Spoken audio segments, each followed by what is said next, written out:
Welcome back to redheart.com as well as the Crochet Crowd. I'm your host Mikey. Today's tutorial we're going to work on a double take pillow. This is a really interesting pillow because it's actually the corner to corner technique. So what you're seeing in this pillow, let me just briefly describe it, is that you have 4 panels right in the front. So you have 1, 2, 3, and 4, and they are just whip stitched together right in the center to create the illusion of the diamond shape. On the back, you can either repeat the same pattern of creating the 4 and sewing them together, or you can just make one solid panel just like so. This kind of idea allows you to make a reversible pillow. So this side you can have this color, but then you can do 4 more of a different color. Just turn it over so that you have basically a reversible pillow for your home. So join me right now as I show you how to make one of these double take pillows. Free pattern is available on redheart.com. There's a link in the more information of this video, and let's take you down to the studio and get started right now. For today's tutorial we're going to need 4 blocks that look like this, and they're amazing. They actually come together to form the shape in the center of the pillow, and then on the reverse I kind of cheated and I did 1 major block instead of doing 4, but you can make that creativity up to you. You can even do the pillows in 1 solid block, and I'll show you what I mean in just a moment. So essentially every one of these squares are equaling 9 blocks. So what does that mean? So when I pull apart the project, you'll notice that there's kind of a blocking, and basically these are the double crochets on their side, and then they're here and then here. And if you pull them apart, they look like blocks. So you have 1, 2, 3, 4, 5, 6, 7, 8, and 9. And because this is a square, that no matter how I turn it, there will always be 9. So 1, 2, 3, 4, 5, 6, 7, 8, and 9. So if you're doing the back panel and you want to cheat the system, what you have to do is that there's going to be 1 sitting beside each other, so there'd be a 4 in the front. So essentially if you have 9 on one and 9 on the other, that the big block on the back will have a total of 18 of these blocks going all the way across, and that's how you would do it if you want to cheat the system. So without further ado, I'm going to take you on getting this started. There's a free pattern and the more information to be able to follow along if you prefer. This is how you do it. You're going to start off with the very center. So this little square here, or this section here, is the very center of the pillow. The next block will come in side by side, just like so. I haven't actually trimmed off my ends, but this is how it will look, and essentially we want to create 4 of these, and these are all identical to each other, so it doesn't matter how you do it. If you want them to be non-identical, you just have to change your yarn in order to suit. You can choose any colors you wish. I'm kind of going with my theme this year, and this is how we're gonna get started. So we're gonna start off with doing the very center first. So in actual fact we're gonna start off like this. So let's begin our first block. We're going to start off with the slip knot just like so, and creep it a little bit longer so you can use it, and we're gonna be using a size E 3.5 millimeter. The pattern calls for 3.75, a size F. I know that my stitch tension is a little bit looser than normal people, so then I want to compensate, and I'm using just a slightly smaller hook. To begin this project we need to remember this doesn't count as 1, so we need to count up to 3. So 1, 2, 3, and then add another 3, so it's a total of 6. 1, 2, and 3. The reason why I'm having you do that, counting it separately like that from 3 to 3, is that it makes a difference when you're going to work on it if you're thinking about this more strategically. So going from the 4th from the hook, so we count back 1, 2, 3, 4, and we want to double crochet ourselves into the 4th like so, and do the next 2 chains with a double crochet as well. And this is the very bottom of your corner for your particular center piece of your pillow. So this is what it looks like at this moment. So here's where we are. This is how you turn it, and so you have it just like so. So now you're just gonna flip it like this, and now we're going to chain up 3. So this is my strategic way of doing it. So I go 1, 2, 3. Okay, and right where you've got that 3rd one right underneath, you pinch, and then go 1, 2, and 3. The reason why I'm having you pinch there, because that's your starting chain, so you don't need to always count back to the 4th, and then you double crochet that chain plus the 2 other ones before you run back into that bottom block. Okay, so I'm referring to all these sections as they work together as blocks, and you'll see how that makes sense in just a moment. So you'll have a total of what appears to be 3 double crochets plus your chain. So now what we need to do is that we need to turn this block, it's not turned properly, turn it up so that we're looking at the wrong side, and this should be straight down. So if this block was sitting on top as a diamond, this should be the very bottom. Okay, so if it's turned like this and it's out to the side, it's not gonna work. So what we need to do is just go in between the posting space on the very last one where you've done the chain and just slip stitch like so. And now we're going to chain 3. So 1, 2 and 3, and then we just double crochet 3 more times into that same chain 3 space. So 1, 2 and 3 like so. Okay, so now we need to turn our work. So let's turn our work. This is the last time we're gonna be using this color. So we turn our work and again we chain 3. So 1, 2, 3, pinch it, 1, 2, 3. In the instructions it'll say chain 6, and then if you do it the way I'm showing it, then you just double crochet back to where you pinched it, and then the other 2 as well. So it's a very easy stitch. It's a very, very popular stitch. Okay, and so essentially now that you have this, you gotta make sure that this is facing straight down like a diamond shape, and then basically this gapping space right here, your chain 3, is where you're going to slip stitch. See how I just automatically kind of turned it like this? You're kind of working up like a set of stairs. So 1, 2, 3, and then 3 more double crochets into that same space.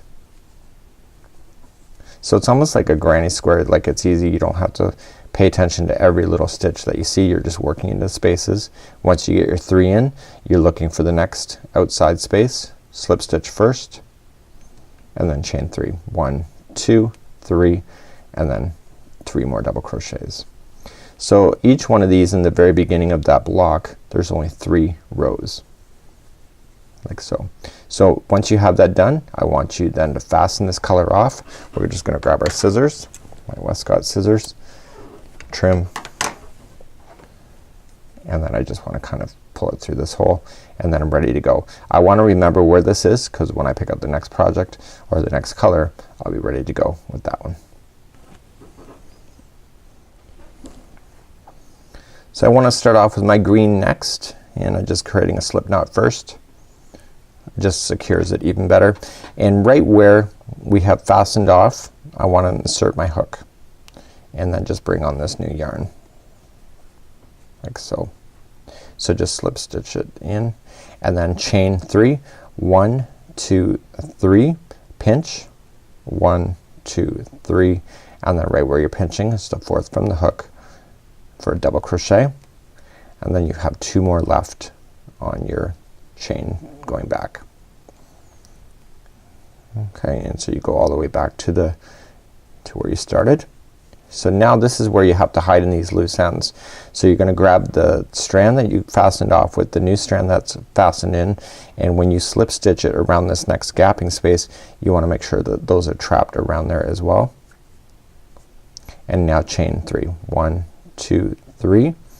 Okay, so these are just sitting on top, and you could just go around them. And I do it for 1 whole box before trimming. Like so. Okay, you can do another one if you wish. If you feel it's not enough, you can just pull it through. You will not really see it. And then 1, 2, 3, and going in. So every time you do a row, you're increasing 1 box per side. Okay, so you got 4 boxes here, you only have 3 now at this point, so you can see that when I finish this row there will be equal number of boxes on both sides. So we want a total of 9. So we're just gonna slip, chain 3,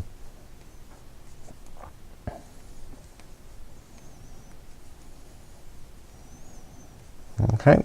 So you want to continue the same principle with the green, and I'm gonna let you do the next 2 by themselves. So let's just review again. So you're just gonna turn, chain 3, 1, 2, 3, pinch, 1, 2, 3, and then right where you're pinching is the double crochet, and continue to do that all the way. And I'm gonna just join you back up. We're gonna do 3 rows of green. So this is 1, 2, and 3. When I come back, I'll start you off with the next color, which I believe is brown or a sand color. So I've now just finished the green and I want to grab up my sandy color and just kind of go in and make a slip knot, and I want to insert my hook into the last where I stopped the green, where I fastened off, and then I simply just want to do my chaining of 3 again. So basically 1, 3, and then 1, 2, 3. Right where I pinched is my first double crochet, and then the other 2. So I want to do 3 layers of the sandy color, and we want to do that and then just fasten off, and then we're gonna begin blue, but don't start the blue without going on this video if you're not sure at this point. The blue we actually are gonna start decreasing immediately when we begin to do blue. So do three layers of the sandy color, or whatever color you've decided to do for your particular pillow, and then just make sure you lay these stragglers down on top so that you can actually trap them into position so you won't see them when it's sitting on your sofa. So now I've just finished off my sandy color and I'm ready to decrease. Now remember I said to you in the very beginning that we have 9 blocks. So you can actually count them now. 1, 2, 3, 4, 5, 6, 7, 8, 9, and then I have it in the other direction. 1, 2, 3, 4, 5, 6, 7, 8, 9. So now I'm actually ready to decrease, because if I grow with the blue for the remainder and I go any bigger, then you're gonna end up with 10, and that's how you would do the back panel. So for example, we only have 9 right now. You want to continue to grow this until you have a total of 18 of these boxes before doing the decrease. So let's show you how to do the decrease at this moment, and we want to turn our work, and then we want to grab up our next color, which will be blue. Okay, so this is my standard color. I create a slip knot as we have been before, and right where I fastened off the blue, okay, or the sandy color, I want to just kind of lay that on top, and I want to insert it. So you look here, you got the first post, second, and third. Go to the third, the top of the thing. Do not go into this gap. Okay, it doesn't balance itself properly if you go into that gap right away. So you want to go into an actual stitch. So let's just slip stitch this on. Okay, and we want to chain 3. So 1, 2, 3. We're no longer doing the 6. Okay, the 3 and 3 like I showed you. And essentially now I want you to turn the project like this. Now leave these down on top. Okay, and this is covering over the first post like so, and we want to double crochet ourselves 3 times into that same post. So you're already doing this work. The only difference is that we're no longer growing. So in every row that we do now, we're actually decreasing by 1 box in both X and Y, or X and Y axis, if you really want to think about it from this point of view. So continuing along, just put these stragglers down on top, go into the next section that you would have normally gone into if you were growing. This is exactly the same thing. So 1, 2, 3, hide those stragglers again around that next post area, and continue along, but you're not gonna go all the way to the very last box and grow it like you have been. Essentially you want to stop 1 box early. So continue to go across, and I'll meet you back before we actually finish off this row. So we're coming all the way back to the end just like so. So you can see where I am. So essentially I don't want to keep growing, so I'm on top of this box. I want to be staying right beside it. So we're gonna chain 3, 1, 2, and 3, and we just want to finish this final box right here. So we don't want to get any bigger so that we don't increase the one size. If you want to do a rectangular idea, then you would continue to go along even though you've stopped growing on this side. That's the way to do it. So once you get that done, just slip stitch around, and then that's it. Okay, so you don't want to go any further, so you're now creating a flat edge this side. Simply turn the work, and you have now 3 posts that are there. Insert the hook and just slip stitch until you get to the third post, or get to the third stitch like so, and now you're ready to chain 3. So 1, 2, and 3 again along this side post here is that you'll do 3 double crochets, and this is how you would actually decrease if you're going to do it. And I need you to keep doing this back and forth, continuing to decrease by 1 block on either side, and then just starting each row just the way I just showed you, and this will take you in doing a full square. When we come back, I'm going to start showing you how to assemble your pillow. You just make sure you do 4 of these, and if you want to do 8 of them, you can do a reversible pillow in many ways, but you'll notice that most pillows have a good side and a back side that pretty well is never faced. So it's up to you on how you want to finish your pillow at this particular point. So let's continue, and when I come back we'll start getting the assembly all ready for you. So let's clean up our loose ends. At this point you've been hiding them in as you're going, and I've just left it all the squares to the very last, and essentially you've hidden them well enough that you could just safely cut them and your project won't fall apart, knock on wood, just like so. So just continue to clean up all of your squares. You can leave on the ends if you wish, and we can deal with those afterwards. The next part of this tutorial requires you to have a little bit of patience. Now you'll notice that there's solid colors of the burgundy, the green, the sand, and the blue, and when they come together you want to make sure that the colors kind of align with each other to create the ultimate perfect front look when you're doing this.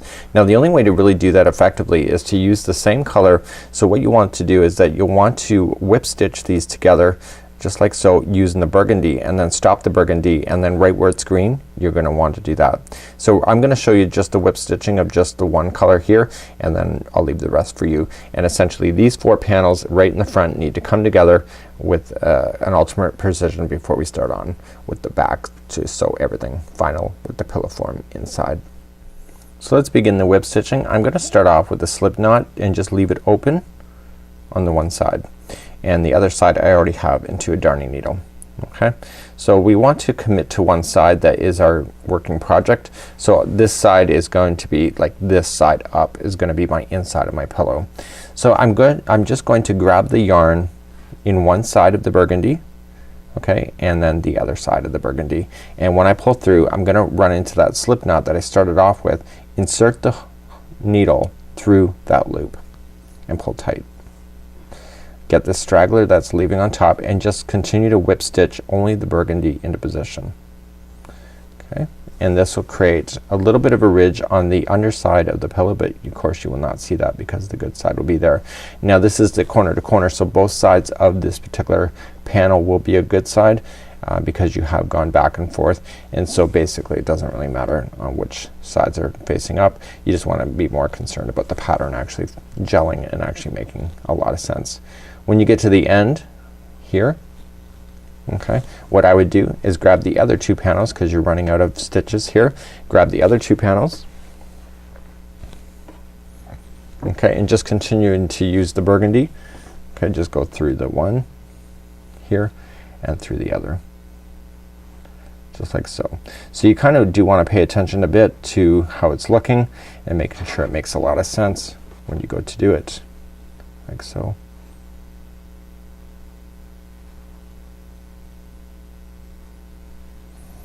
Okay, we're just doing a quick inspection of it. You will notice in this kind of stitch that you'll see that it has like indentations and etc. You just want to make sure the indentations are matching each other when they go together. So I guess that's the only thing that you really do need to pay attention about. So either side is the good side, but the indentations are very specific depending on which order that you're putting them into. So we're just continuing to slip stitch into the burgundy only, and then when I get to the end of the burgundy I'm just gonna just fasten this off, and I'm just matching the stitches as closely as I can. So only into the burgundy. If you go into any other color then it will show, and then once you get to the end like this you simply just weave it in a few of the fibers and go back and forth 3 times. 1, 2, and 3. And simply now once I get this done I want to start off with the next layer, so let's just cut that first. So I want to turn my project, and so I have it sewn together in the vertical now, just in the burgundy, creating another slip knot here and starting in the burgundy on the outside, continuing just into the burgundy itself on both sides, pulling through, put the needle through the slip knot like so, and just continuing to match them up and go all the way across, and then fasten this off on the other side and do the same for the green and the sandy on all 4 panels. So here is my panel all sewn together. This is the bad side and this is the good side here. You can see it looks really good. I'm really happy with it. All the blocks meet. There are now a total of 18 blocks along here. So basically I can either do another set like this and do completely different, or I can make another box that is completely one piece just like this, and it has 18 along one side, 18 along the other. So what I'm going to do is I'm gonna put all the stragglers on the inside of this particular form, and I'm just going to not grab the pillow form at this time. I need to get 3 sides in before you can even start worrying about that. So what I wanna do is that I wanna grab a piece of the yarn that matches. The only place it's not gonna match is the brown here, and that's not gonna be a deal breaker for me. So let's put these in the inside, and essentially all I'm just going to do is that you can decide to either sew these together, or you can speed up the process and crochet them. You're good at crocheting, why not? So what I want to do is that I want to match all of the stitches up together with each other. And by crocheting around like this, you can also just add more fringing to it afterward, because then you'll have some stitch work. So I'm going in one side and going in the other. Okay, and I'm just going to do single crochet. So I'm just gonna slip stitch first. I'm gonna chain 1, then single crochet into the same one, and then on the corners what I want to do is single crochet, chain 2, single crochet when I'm turning corners.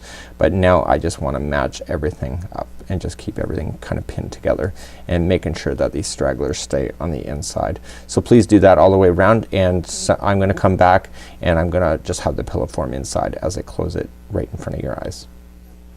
So I've now crocheted around 3 sides of it, and you can see it here. This is the good side, just like so. So it's really nice and thick now, and now I'm ready to slide in my pillow form just right into there. So when I come back I'll have that slid in, and then I'm just gonna crochet along this and then call this project done for today. Okay, I now have my pillow inside, and essentially all I just want to do is just kind of squeeze together the ends and just double or just continue to single crochet myself all the way across. So continuing just to match up the sides to the sides and just continuing to do it. It's easier to do it on my lap, so I'm gonna just finish this up on my lap, and you can see that it actually turned out really good so far. So when I come back I'll have that done, and then we can do a conclusion for this video today. So that's it for today. This is how my pillow turned out. I'm really excited about it. It looks great for my home decor that I have going on for Christmas 2014. Going for the woodsy theme this year, and I went for colors that are more traditional associated to the holiday season versus doing red and white. Until next time, I'm Mikey on behalf of redheart.com as well as the Crochet Crowd. We'll see ya.